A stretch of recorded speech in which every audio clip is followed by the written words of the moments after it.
उस कंगन को देख करके उसकी नीयत खराब हुई और जैसे ही वो मेरे पीछे आया, मैं घर की वजह से घर के अंदर आई और जब घर के अंदर आई तो मैं एक कमरे में जाकर के छुप जाती हूँ। बेटा कहता है अम्मा बताओ फिर क्या हुआ?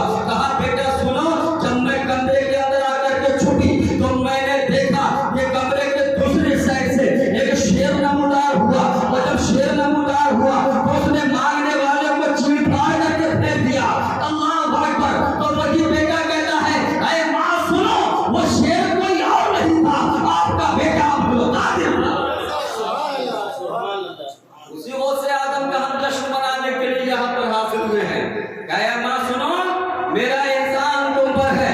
जब मैं शिकम में था तो वो शेर कोई और नहीं था बल्कि आपका बेटा अब्दुल कादिर। लेकिन बात समझ में नहीं आ रही है, लेकिन आपको शेर बनने की क्या जरूरत थी? आप चाहते तो आप अपनी माँ के शिकम से आवाज दे देते, अगर आप चाहते तो और कोई तरीका इख्तियार कर लेते। तो गौसे आजम फरमाते हैं मैं चाहता तो माँ के पेट से आवाज दे देता, लेकिन मैंने आवाज इसलिए नहीं दी, अगर मैं माँ के शिकम से आवाज देता तो मेरी माँ डर जाती और जब मेरी माँ डर जाती तो माँ को डराना हराम है।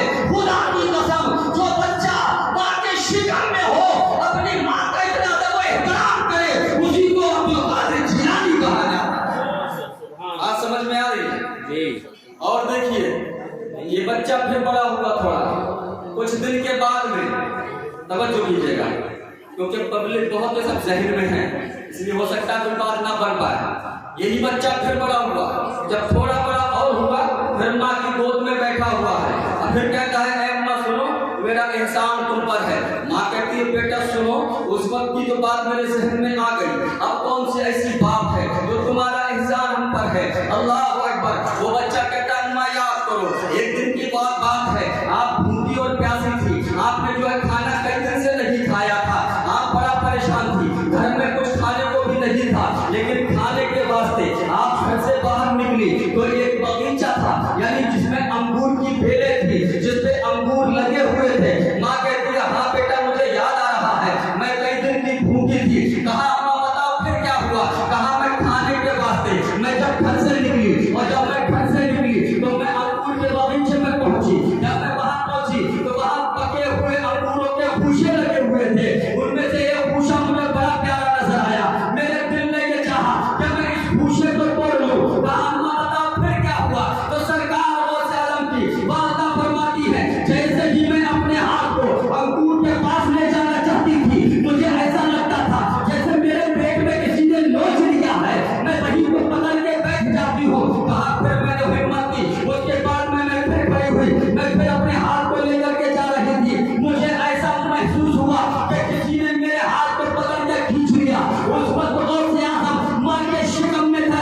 कहा हाँ बेटा सुनो, मुझे याद आ गया है उस वक्त मुझे तकलीफ हुई थी। तो सरकार गौसे आजम इरशाद फरमाते हैं ऐ अम्मी जान सुनो, आप जानती हो उस वक्त मैं आपके शिकम में था, आप भूखी और प्यासी थी, आप जैसे ही हाथ बढ़ाना चाहती थी, जिस अंगूर के भूसे को आप तोड़ना चाहती थी, उस अंगूर के भूसे पर एक जहरीला बिच्छू बैठा हुआ था।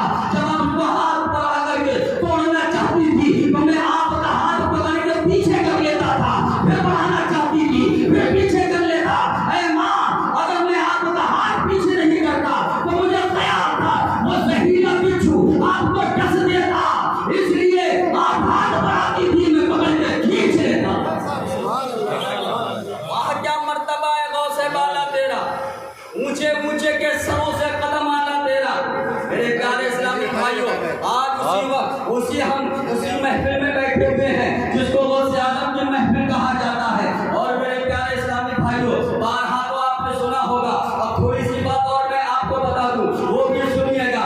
आपने अपनी वालिदा से कहा ऐ अम्मी जान सुनो, मैं पढ़ने के लिए जाना चाहता हूँ, मैं दूसरी बस्ती में जाना चाहता हूँ। अल्लाह अकबर। अब यहाँ पर 2 पॉइंट होते वो सुनिएगा ताकि समझ में आ जाए। जब आपने इल्तिजा की तो माँ इल्म के लिए कैसे मना कर देती। मेरे प्यारे इस्लामी भाइयों, गौसे आजम ये दर्श दे रहे हैं। अब गौसे आजम तो वो वली है जो माँ के शिकम में भी वली है, वहाँ तशरीफ लाते हैं। आप चले तो करामतें ज़ाहिर होती है, बैठे तो करामतें ज़ाहिर होती है, चले तो करामतें ज़ाहिर होती है, बोले तो करामतें ज़ाहिर होती है। यहाँ तक कि ये समझिए अल्लाह ने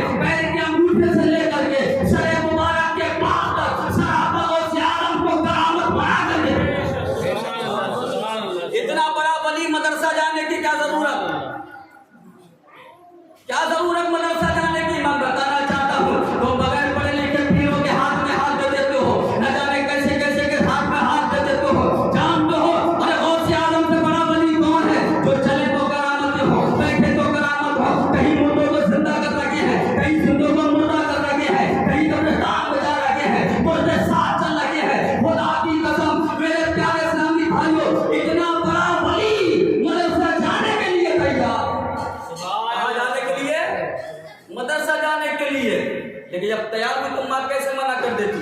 क्योंकि आका फरमाते हैं इल्म सीखने के लिए अगर तुम्हें चीन जाना पड़े तो चीन चले जाओ। कैसे मना करते थी? माँ ने लिया, कहा बेटा ठीक है तैयार हो जाओ, तैयार कर दिया गया।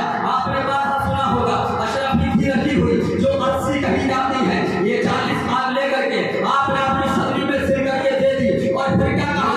बेटा सुनो, कैसी की मुसीबत आ जाए, कैसी परेशानी आ जाए, कभी भी झूठ ना बोलना। क्या कहा? बात अपनी खत्म करने वाला हूं। क्या कहा? झूठ ना बोल। बात तो सुना होगा ये बात, लेकिन जो मैं बताना चाह रहा हूं उसको देखिएगा। बेटा झूठ ना बोलना। अरे ये तो माँ की माँ कह देती बेटा सुनो जा रहे हो तो मेहनत से पढ़ाई करना। बेटा मदरसा पढ़ने जा रहे हो, अपनी बस्ती से दूर बस्ती जा रहे हो तो तुम मदरसे से बाहर ना निकलना, उस्तादों का कहना मानना, नमाज वक्त पर पढ़ना, रोजा फर्ज है तो रोजा रखना। माँ ने ये क्यों कहा कि झूठ मत बोलना? जैसे हमारा बच्चा अगर कहीं देश विदेश जाए या दिल्ली बंबई जाए तो यही माँ कहती बेटा किसी का दिया हुआ खाना नहीं, कहीं ऐसी वैसी जगह ना बैठना, मेहनत से काम करना, कम खर्च करना। लेकिन माँ ने ये नहीं कहा कि बेटा 5 वक्त की नमाज पढ़ना, माँ ने ये नहीं कहा कि बेटा रोजा रखना, माँ ने ये नहीं कहा कि तुम घूमने ना जाना, माँ ने ये नहीं कहा कि उस्तादों का अदब करना, कुछ भी नहीं कहा, बल्कि एक ही बात कही थी बेटा सच बोलना। क्या कहा? सच बोलना। वो माँ कितनी अच्छी है, सुनो। यही काफिले के साथ में चलती है बहुत से ज्यादा। आपने सुना होगा पहाड़ की ओर से डाकुओं का काफिला निकला। क्या निकला? काफिला। जो बड़ी बड़ी भयानक सूरत वाले थे, बड़े मोटे ताजी थे, बड़े हथियारों से लैस थे, बड़े खतरनाक था। एक बच्चा है ना, तो पता ये चला आपकी वालदा कह सकती थी बेटा वक्त पर नमाज पढ़ना, कि बेटा रोजा रखना, लेकिन गौसे आजम की वालदा ने देख लिया था कि मेरा बेटा एक मुसीबत में गिरफ्तार होगा, कहीं ऐसा ना हो वो अपने रास्ते से हट जाए, इसीलिए कहा था कि बेटा हर हाल में सच बोल। ये वही वालदा है। इनके वालिद के लिए जब रिश्ता पहुंचा, कहा कि शादी करना चाहते हो तो सुनो, मेरी बेटी है जो पैरों से बेकार है, हाथों से बेकार है, आंखों से अंधी है, कानों से बहरी है, जबान से कुछ बोल नहीं सकती, है ना। यही तो कहा था। इनके तो वालिद हैं जिसने चलते हुए नदी में दरिया में देखा सेब है और सेब उठा करके खा लिया। एक बात और याद आ गई, वो सुन लो। क्या सेब उठा करके खाया? दिल में ख्याल आया कि मैदान महशर में पूछा जाएगा, जवाब क्या दूंगा? तो लिखा है किताबों में कि उल्टे कदम जब वापस हुए तो 18 मील का सफर तय करा एक जरा से सेब के लिए। रास्ते में जब दरिया पड़ा और वहीं पर जब बगीचा था, समझ गए कि यही पर इसी बगीचे का सेब होगा। उसके मालिक को तलाश किया और मालिक को तलाश करने के बाद में पूछा कि हुजूर, यहाँ से ये लगता है मुझे कि सेब बहता हुआ जा रहा था, मैंने बिना इजाजत मैंने खा लिया है, लिहाजा आप मुझे माफ कर दीजिए। उन बुजुर्ग ने बाग के मालिक ने नीचे से ऊपर देखा, कहा इतना अच्छा नौजवान, इतना सच्चा नौजवान एक सेब के लिए 18 मील का सफर तय करके आया है, लिहाजा इसको किसी तरीके से यही रखना चाहिए। वो बुजुर्ग कहते हैं सुनो नौजवान, हम तुम्हें माफ तो कर देंगे, तुम्हारे हमारे बगीचे की सिंचाई करना पड़ेगी, देखभाल करना पड़ेगी। नौजवान राजी हो गया। जब राजी होने के बाद में सिंचाई होती है 1 महीना, 2 महीना, 3 महीना, 4 महीना, 5 महीना, अब 6वां महीना चल रहा है, सजा खत्म होने वाली है। 5 दिन गुजरा, 10 दिन गुजरा, 20 दिन गुजरा, 25 दिन गुजरा, सजा खत्म होने में 5 दिन रह गए। 5 दिन रह गए तो बाग के मालिक के यहाँ पर मेहमान आए। जब मेहमान आए तो बाग के मालिक ने कहा सुनो नौजवान, बगीचे के अंदर जाओ और जाने के बाद में उम्दा यानी फल लेकर के आओ, मीठे फल लेकर के आओ। वो भी नौजवान जाता है और फल को तोड़ता है, लेकर के आता है। उसके बाद उसको अच्छे तरीके से साफ करके जो बाग के मालिक के यहाँ पर मेहमान आए थे उनके आगे काट करके लगा दिए जाते हैं। इजाजत मिल जाती है मेहमानों, बिस्मिल्लाह शुरू करो। और मेहमानों ने जब वो सेब का कतला लिया और लेकर के मुंह में रखा तो बड़ा मीठा लगा, दूसरा लिया तो खट्टा लगा, तीसरा लिया तो पक्का लगा और जब चौथा लिया तो पनियाना लगा। बाग के मालिक के मेहमान थे, वो परेशान होते हैं और कहते हैं हुजूर ये कैसा नौबत तुमने रखा है, इसको तमीज नहीं है, कौन से दरख्त का फल मीठा है, कौन से का खट्टा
सच बोलना, ये नहीं कहा कि नमाज पढ़ना, रोजा रखना, हज करना, ज़कात करना, ये करना वो करना नहीं, कहा सच बोलना।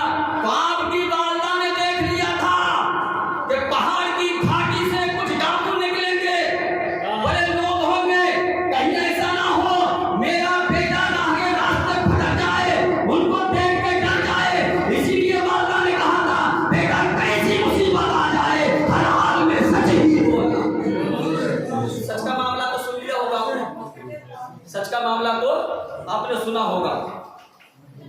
अब इससे ज्यादा और क्या है, आगे का बात आपने सुना है ना। मैं बताना जो चाह रहा था वो समझ लीजिए कि मदरसा क्यों डालना चाहते थे, है ना। माँ ने सच क्यों, सच के लिए क्यों कहा, चाहती तो कोई भी बात कह सकती थी, इसलिए और भी बहुत सी इसमें बातें हैं मैं बता सकता। लेकिन अभी एक बात और बताऊं फिर गुजरूं कि आपसे रुखसत हो जाऊं। एक औरत थी, औरत, उस औरत के 6 लड़कियां हो गई, और जब 6 लड़कियां हुई तो शौहर ने कहा सुनो अगर 7वीं पैदा हो गई तो मैं तुझे तलाक दे दूंगा। तवज्जो से सुने, 5 मिनट बाद खत्म हो गई। क्या कहा, मैं तुझे तलाक दे दूंगा। औरत के लिए ये जुमला कयामत के बराबर होता है।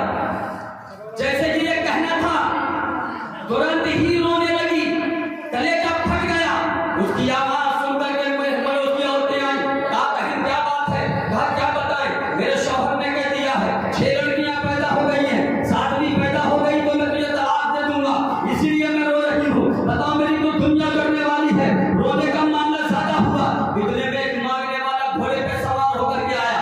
उसने देखा कि घर में मातम पसरा हुआ है, घर में लोग रो रहे हैं। कहा क्या मामला है, तो वही भी औरतों ने बताया कि इसके शौहर ने कहा था कि 6 लड़कियां पैदा हो गई है, 7वीं पैदा हो गई तो तलाक दे दूंगा। अल्लाह अकबर। वो घोड़े पे सवार होने वाला शख्स कहता है इस बहन को मेरे पास बुलाओ, और बुलाने के बाद ने कहा कि बहन परेशान होने की जरूरत नहीं है, अपनी बस्ती को छोड़ आगे बस्ती से बाहर निकल जा। एक कुटिया है, झोपड़ी है, वहां अल्लाह का वली रहता है, उससे दुआ करवा ले, अल्लाह ताला उसकी दुआ से तुझे बेटा अता फरमाएगा। अब औरत को कहां चैन पड़े। अभी किसी औरत को बोल दो फला मजार अच्छा है तो वहां की खाक छान देगी, और उसको पता चले कि वहां मजार अच्छा है तो वहां की खाक छान देगी। ये औरत सही तरीके से नहाई धोई और उसके बाद में पर्दे में हो करके वही कुटिया के पास जाती है। आवाज देती है हुजूर एक दुखियारी तुम्हारे दर पे आई है, एक वक्त की मारी तुम्हारे दर पे आई है, एक बड़े परेशान हाल तुम्हारे दर पे आई है। क्या बताऊं शौहर में बहुत निमती है, 7वीं लड़की पैदा हो गई तो मैं तुझे तलाक दे दूंगा। कहा बेटी वही बैठ, मैं अभी बताता हूँ। उन्होंने लौहे महफूज पर देखा, देखने के बाद में लिखा हुआ था कि 6 तो पैदा हो गई है, 7वीं की लड़की पैदा हो, 7वीं की होगी। आवाज आई, अल्लाह के वली ने कहा बहन सुन तू घर चली जा, अब की बात में तेरे लड़की होगी। फिर वो वापस आ जाती है, रास्ते में फिर वो घुड़सवार मिल जाता है। कहा बहन क्या बात है, और कहती है कैसे अल्लाह के वली के पास पहुंचा दिया, वो कोई अल्लाह का वली है, वो तो कहता है कि लड़की पैदा होगी, और ये तो मुझे नहीं मालूम है जब 6 पैदा हो गई है तो 7वीं की लड़की होगी। मैं आ इसलिए हूं कि तुमसे दुआ करा। कहने लगा, वो कहने लगा सुन इस कुटिया को छोड़ डाल, आगे चली जा। सुनो कुछ लोग कहते हैं कि इसको अल्लाह के वली की मर्जी होती है कब तुम्हारी दुआ किस वक्त में कबूल होना है। सब मज़ारों पे अल्लाह के वली जिंदा है, सब अल्लाह के वली जो है सुनते हैं। सुने मेरी बात, कहा इस कुटिया को छोड़ दे और आगे जंगल में चली जा। एक और कुटिया है, एक और झोपड़ी है, वहां भी अल्लाह का वली रहता है, उससे जाके दुआ करा ले, बेटा पार हो जाएगा।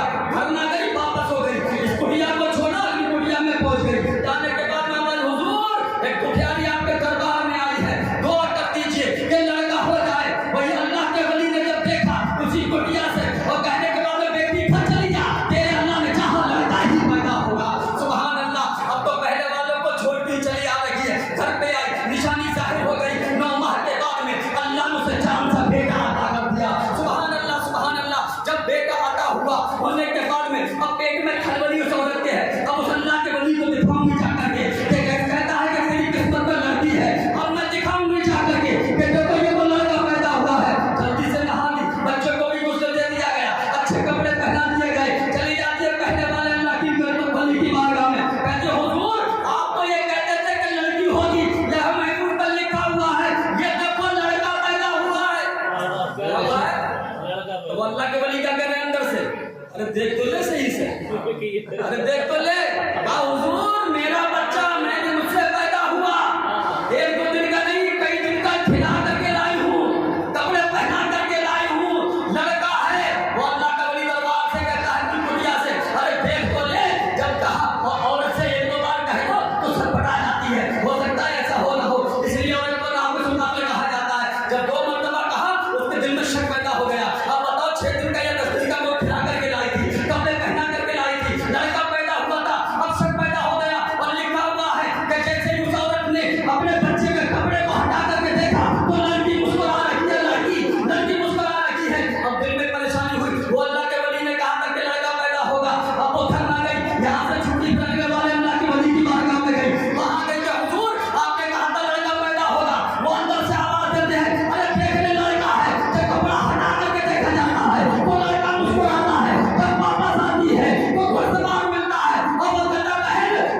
कहने की कोशिश करता, लेकिन आपको अच्छा